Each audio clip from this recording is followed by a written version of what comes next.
امیر المؤمنین حضرت علی رضی اللہ تعالیٰ عنہ نے فرمایا تمہارا بدترین دوست وہ ہے جو تمہیں غلط بات پر راضی کرے۔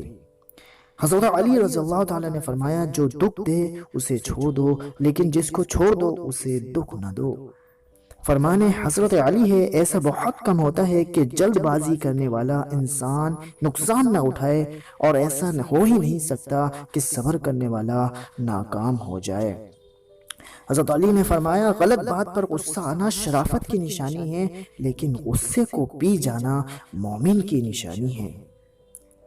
سب سے بڑا عیب یہ ہے کہ تم کسی پر وہ عیب لگاؤ جو خود تم میں موجود ہو۔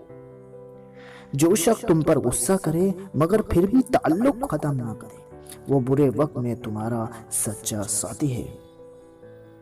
حضرت علی نے فرمایا جو شخص ہمیشہ تمہاری خوشی چاہے اس کا اداس ہونا تمہارے لیے فکر کی بات ہے۔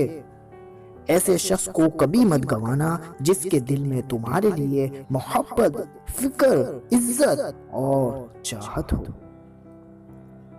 حضرت علی نے فرمایا انسان کا اپنے دشمن سے انتقام کا سب سے اچھا طریقہ یہ ہے کہ وہ اپنی خوبیوں میں اضافہ کرے۔ صبر ایک ایسی سواری ہے جو اپنے سوار کو گرنے نہیں دیتی، نہ کسی کے قدموں میں نہ کسی کی نظروں میں۔ اسے اپنا کوئی راز مت بتاؤ جس کا کوئی راز تمہارے پاس نہ ہو۔ جب کبھی تمہیں اپنے رزق میں کمی نظر آنے لگے تو کچھ مال اللہ کو دے کر اللہ کے ساتھ تجارت کر لیا کرو۔